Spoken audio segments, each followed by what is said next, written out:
Let's embark on a powerful exploration of reclaiming our lives from the clutches of heartbreak, anguish, and anxiety. If you've experienced a relationship that left you shattered, this video is for you. It's time to liberate yourself, embrace healing, and open the door to a brighter future. Picture this. You were entangled in a relationship that caused you immense pain, agonizing despair, and overwhelming anxiety. It might have left you feeling hollow, drained, and broken. But let me tell you something. Despite the storm that has clouded your heart, you possess an inner strength capable of overcoming anything. The first step towards healing is acknowledging the truth. Reflect upon the toxicity of the relationship that brought you to this point. Remember the moments when you doubted your self-worth, when your needs went unanswered, and when your well-being was compromised. Recognize that this person was not meant to be part of your journey towards happiness. It's normal to feel an incessant urge to hold on, even when you know it's time to let go. Thoughts of that person may flood your mind, and the memories may resurface with intensity. But, dear one, you must understand that moving on is a gradual process, a journey that demands patience and self-compassion. Take this moment to prioritize your well-being. Engage in activities that nurture your mind, body, and soul. Explore new hobbies, indulge in self-care, and surround yourself with loved ones who uplift and support you. Rediscover the beauty of your own company and learn to be content in solitude. Remember, healing doesn't mean forgetting. It means growing beyond the pain and transforming it into wisdom and into strength. Allow yourself to grieve, but don't let the grief define you. Every tear you shed is a testament to your courage to face your emotions head on and to choose growth over stagnation. Time is your ally in this journey. As the days turn into weeks and the weeks into months, you'll gradually find yourself thinking less and less about that person. And one day, you'll realize that their hold on your heart has loosened, making space for new possibilities, new love, and a renewed sense of self. Embrace the power of forgiveness for yourself and for the person who hurt you. Letting go doesn't mean condoning their actions. It means liberating yourself from the burden of resentment. Free your heart from the weight of bitterness and watch as it becomes lighter and more capable of love. Today, dear one, you stand on the cusp of a beautiful transformation. You have the strength within you to let go, to move on, and to create a future filled with joy, love, and fulfillment. Trust the process, believe in your resilience, and know that your heartache is merely a stepping stone to the incredible life that awaits you. Internationally renowned pioneer in energy medicine and the author of Anatomy of the Spirit, Why People Don't Heal and How They Can, The Language of Archetypes and Sacred Contracts, Carolyn MYSS, PhD, speaks about detachment and mourning in her interview made popular by YouTube with medical empath Corinne Edwards. When Mrs. Edwards asks, "How does one get over losing someone or something so that one could live in the present?" Carolyn MYSS replies, "I'm not sure that we could get rid of a lot of those things, but what we could do is make living with them more comfortable." When speaking of grief, and I believe that one of the most healing acts that we could do for ourselves is to mourn those experiences. Give them a fair period of mourning for yourself, and then eventually, I think inevitably, our spiritual and physical and biological design, if you will, automatically tries to shed the grief because it recognizes that past a certain point, grief becomes toxin, and the body will help you try and release it. And at that point, you turn the memory into a companion and you recognize, okay, the situation did not end up the way I wanted it to, and now I have to pray to live with that. And now I have to move to acceptance. And to to cease asking the question, why did this happen to me as it did? And to stop telling yourself, if only I knew the reason, I could get on with my life. Because guess what? There is a real good chance that you will never find out the reason. Especially if you make the bargain with yourself that says, I'm not living anymore until I know why this happened. And then life will say to you, well, then we're not playing. You have to be able to say to yourself, I do not like what happened. I wish it hadn't happened, but it did. She continues on by saying, and I may never know why. The thing that keeps grief alive the most is actually not the incident, but the need to know why it happened. In other words, that keeps the broken heart broken. And saying to yourself, I need to know why this happened, that is just another form of who's to blame. And if I only knew why it happened, then I would know how I factored into it. And I would know who's to blame, and those mysteries would be solved, and then I could get on with my life. But this is not the way life is. Life does not give us those answers on demand. We have to choose to move on, and then we may or may not get those answers, but ultimately, if we choose to move on, the pain that we are carrying begins to diminish day by day. And until you realize it, it's kind of like daylight savings time, in the sense that when we reach a solstice point, we begin to start moving the other way, and you don't realize that we are gaining a minute worth of light every single day. And all of a sudden, you are not thinking quite as much about the trauma today as you did yesterday, and pretty soon you realize, I haven't thought about it all afternoon, and then pretty soon you realize that, quite frankly, it's once a month, and then pretty soon you realize, I'm hardly thinking about it. Carolyn Myss continues on by saying in the interview, I remember hearing the most delicious story about the way certain Native American traditions handle mourning, and that is that they will gather 3 times to hear your story, and then the 4th time they'll turn their back because it does not help you anymore. She goes on to talk about a specific story. This is a true story about David Paladin, a remarkably true story, if you will. He was a Navajo Indian, and he left his reservation when he was about 14 years old. He was an alcoholic, and he left with a friend. They lied about their age, they got into the merchant marines, and they were scooting around the South Pacific, and they found another boy who had run away from home, only he ran away from Germany. So these 3 kids were palling around with each other. David was an artist. His Indian name is Chet Lahey. And while he was traveling the South Seas, he would sketch what he saw, and what he saw were the Japanese preparing for World War II, building their bunkers. His drawings were eventually turned into the officers in the military, and David was drafted, and he assumed he would become an artist for the military, but in fact, because he spoke fluent Navajo, he had to go to Europe, where they used decoders, and he spoke Navajo, and of course the Nazis thought it was a code, but that they couldn't interpret it. So he was captured. He was sent to Dachau. That place was certainly not for soldiers. One of the things that happened is that they nailed his feet to the floor and made him stand there. Several other things happened that were quite horrible, and then they shipped him back. He was scheduled to be sent to the gas chamber, and at this point, they were putting him on a cattle cart to take him someplace. And there was a German soldier sticking his gun into the side, screaming for him to get going, and it turned out that that was the kid he'd been traveling with in the South Seas. The young man got David out of there, and David survived the war. And in fact, this kid, this soldier, somehow or another maneuvered him and got him back to a regular prisoner of war camp for soldiers. When the camps were liberated, David was sent back to the United States, where he spent 2.5 years in and out of a coma in a veterans hospital. When he finally came out of it, you could imagine the mess he was in. His legs were useless, so he had to wear heavy braces and crutches, and he decided to return to his reservation and see his people again, and then he was committed to living the rest of his life in a veterans hospital.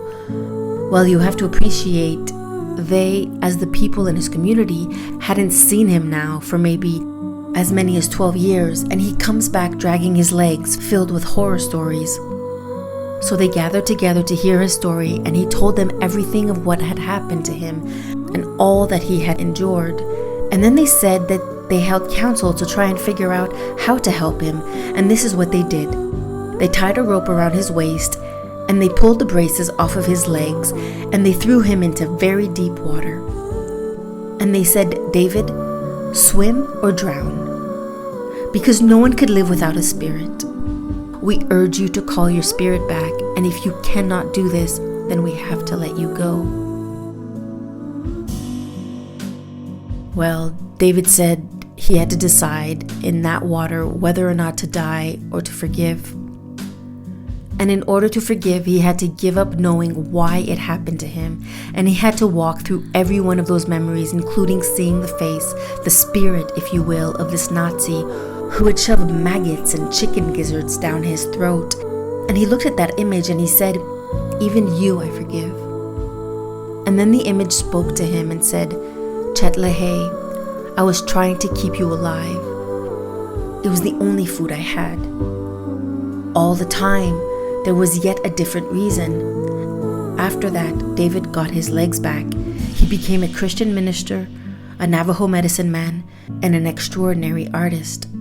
And I'm sorry to say that he passed on in 1986, but there's a book about him called Painting the Dream. So the point of the story is, his family gave him a limited time to heal, regardless of how horrific his experiences were. Live or drown. Live or drown. You can't keep needing to know why things happen as they do. He had to give that up. And they gave him one shot.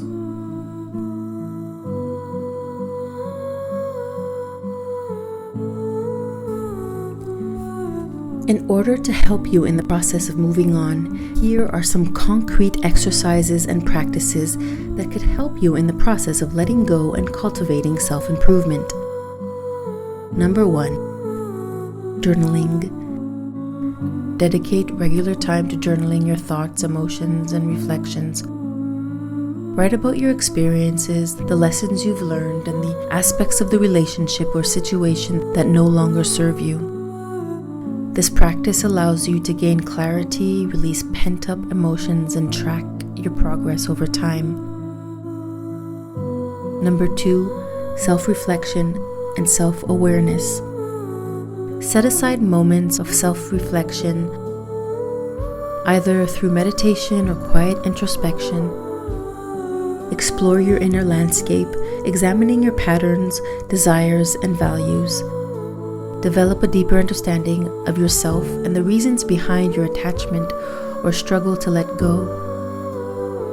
This awareness is crucial for initiating change and growth.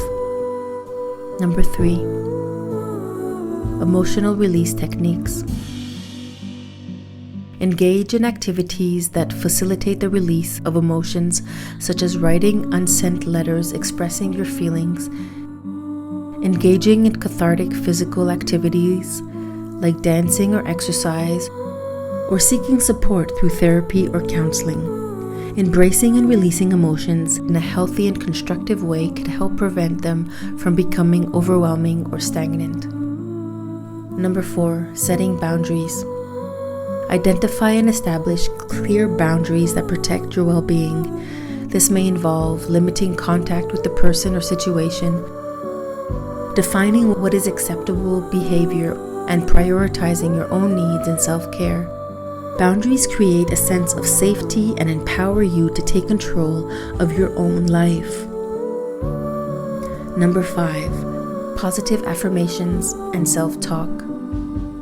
Practice positive affirmations and self-talk to reframe your thoughts and beliefs about yourself. Replace self-criticism and negative self-perceptions with compassionate and empowering statements. Repeat affirmations that reinforce your worth, your strength, and your capacity for growth.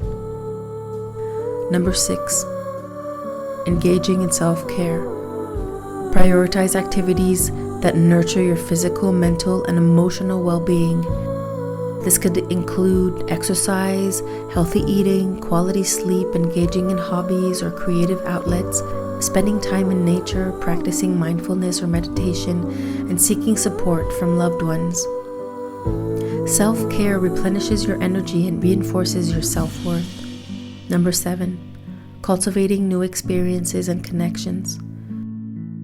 Explore new activities, hobbies, or interests that bring you joy and fulfillment. Engage in social interactions, join groups or communities aligned with your passions, and seek out new friendships. Creating new experiences and connections expands your world and helps to shift your focus away from the past. Number 8, gratitude practice. Cultivate a regular gratitude practice by acknowledging and appreciating the positive aspects of your life. Reflect on the lessons learned from the past relationship or situation and express gratitude for the growth and resilience you have gained. Gratitude shifts your perspective and invites more abundance and positivity into your life. Number 9, create a self-care routine. Develop a personalized self-care routine that incorporates activities and practices that nourish your mind, body, and soul. This may include taking relaxing baths, practicing yoga or meditation, indulging in a favorite hobby, listening to uplifting music, or spending time in nature. Prioritize self-care as a regular part of your daily and weekly routine. Number 10, seek support. Seek support from a trusted friend or support group. Reach out to a close friend, family member, or support group who could provide a listening ear and an empathetic understanding. Share your thoughts and emotions with someone who cares, can alleviate feelings of loneliness and provide valuable insights and perspectives. 11. Engage in creative expression. Explore different forms of creative expression as a means of processing your emotions and experiences.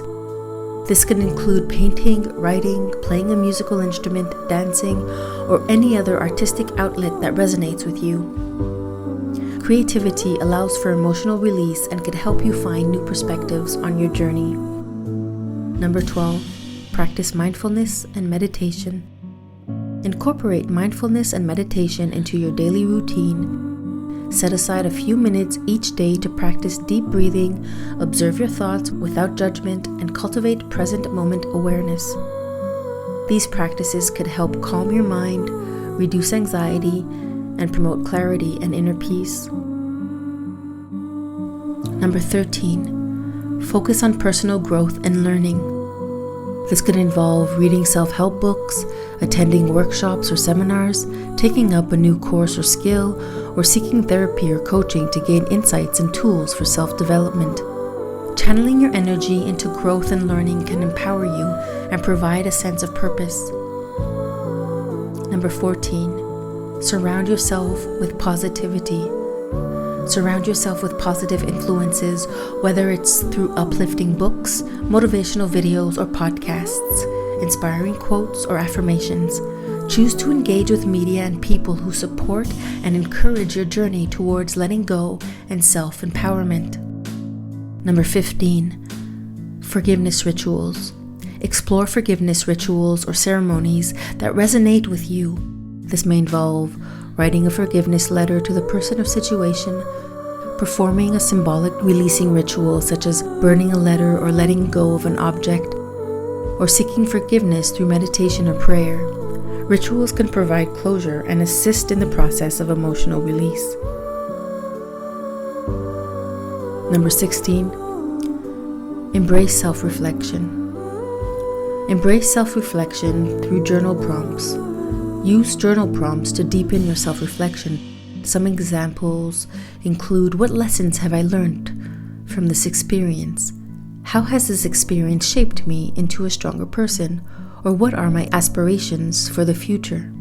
Journaling prompts can help you gain insights, clarity, and a sense of direction. Remember, letting go is a process unique to each individual, and it takes time and self-compassion. Be patient with yourself and celebrate even the smallest steps forward. Embrace these practices as tools to empower yourself and to create a brighter future aligned with your own well-being and happiness. Also remember, everyone's journey is unique, so choose the suggestions that resonate with you and adopt them to suit your individual needs. Be gentle with yourself, celebrate your progress, and allow yourself the time and space to heal and to grow.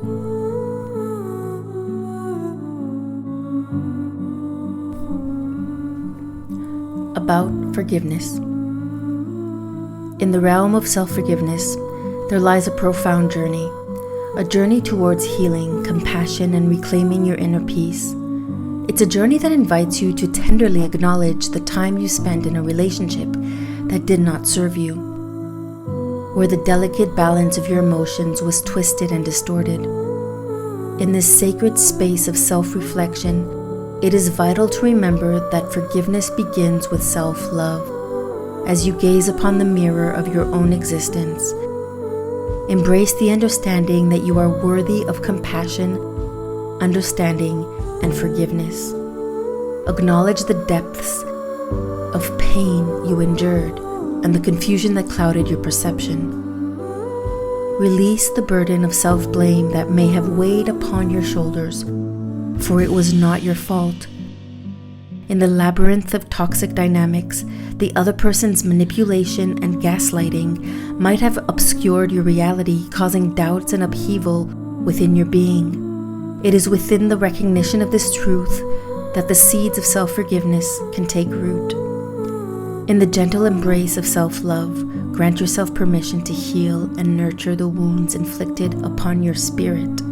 Offer yourself the compassion you so freely gave to others, acknowledging that you acted with the knowledge and understanding available to you at the time. Understand that your intentions were pure, even as you navigated treacherous waters. As you embark upon the path of self-forgiveness, confront the shadows that dance within your heart. Allow yourself to feel the anger, the sadness, and the disappointment that may arise. Release the emotions with tenderness, knowing that they are the remnants of a journey long traveled. Know that forgiveness is not a declaration of defeat, nor an acceptance of the other person's actions. Rather, it is a profound act of liberation, a liberation from the chains that bound your spirit, a liberation from the distorted self-image imposed upon you. Forgiveness is an affirmation of your inherent worthiness, a reclamation of your power and of your sovereignty. In this sacred dance of self-forgiveness, dare to redefine your reality. Embrace the truth that your experiences do not define you, and that the actions and opinions of another cannot diminish your essence. In the depths of self-love, discover the wisdom to recognize toxic patterns and dynamics before they entangle you too deeply. As you navigate the path of healing, surround yourself with the support system that honors your journey. Seek solace in the arms of trusted friends, family, or professionals who could provide guidance and validation. Share your story with those who will hold you tenderly, reminding you that you are not alone, that your experiences are valid, and that your healing matters. And as the embers of self-forgiveness ignite within your being, let them illuminate the way forward. Embrace the transformative power of self-love, for it is through this love that you will find peace, strength, and a renewed sense of self. With each breath, affirm your worthiness and let the healing light guide you to a future where toxic relationships hold no sway. Dear seeker of self-forgiveness, know that you are a radiant soul, resilient and courageous. Embrace your journey with open arms, for it is through the shadows that we discover the brilliance of our own light. May you find solace, healing, and the profound wisdom that comes from forgiving yourself and reclaiming your innate power. I will leave you with this poem. Gather around, dear souls, and lend an ear as I paint a picture both vivid and clear. In the hues of words, poetic and true, I'll unravel the wisdom that's calling to you. In the realm of letting go, a dance unfolds, where the heart seeks solace and freedom unfolds. Like a soaring bird shedding its past, we untangle our spirits, unburdened at last. Osho's words, like whispers in the breeze, speak of fear's grip, a powerful disease. And when we shed its chains and fears depart, we emerge as lions roaring from the heart. Alan Watts, the sage of flowing streams, invites us to surrender to life's ancient themes. A river's course, it cannot be held, so release, dear friends, and let life be propelled. Sadhguru, the guide to the inner self, reveals the path to wisdom's sacred self. By moving within, we find strength to release, transforming our pain into a balm of peace. Like a symphony woven with delicate strings, letting go and moving on, the melody sings. Each note a reminder of life's transient embrace. In its ebb and flow, a masterpiece takes place. So let the poet's pen paint a portrait true of liberation's essence, a vibrant hue. With courage we sever the ties that bind, embracing the present, leaving the past behind. In poetic surrender we set our souls free, exploring horizons where dreams come to be. Release the old chapters with grace and poise, and author anew the tale of your choice. Let your spirit unfurl like a blossom at dawn as you dance to the myth of life's sacred song. Let go, move on in the tapestry of time. Discover the symphony of your soul's sublime. Embrace the whispers of wisdom's sweet call as you journey within, surrendering all. In the poetic cadence of life's gentle sway, letting go, moving on, find serenity's way. So, dear souls, let the verses resonate in your hearts where the truth can captivate. For in each poetic line an invitation lies to let go, move on, and let your spirit rise. With poetic grace, embark on the flight in the vast expanse where dreams take flight. Let go, move on in this grand ballet and seize the magic of each new day. For life's poetic tapestry woven with care awaits your touch, your dreams to share. Let go, move on, embrace the unknown, and in your heart's whispers find your own. Thank you.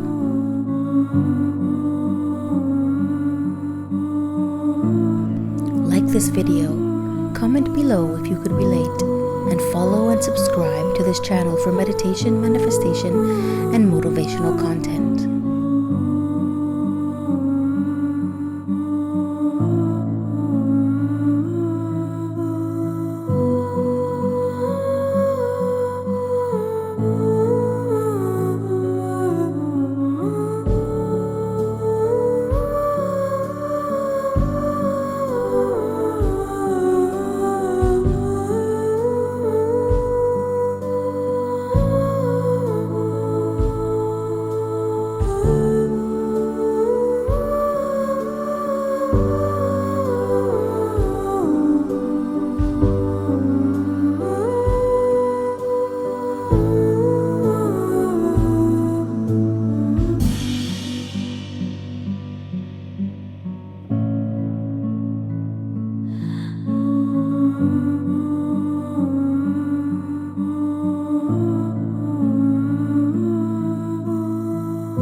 you.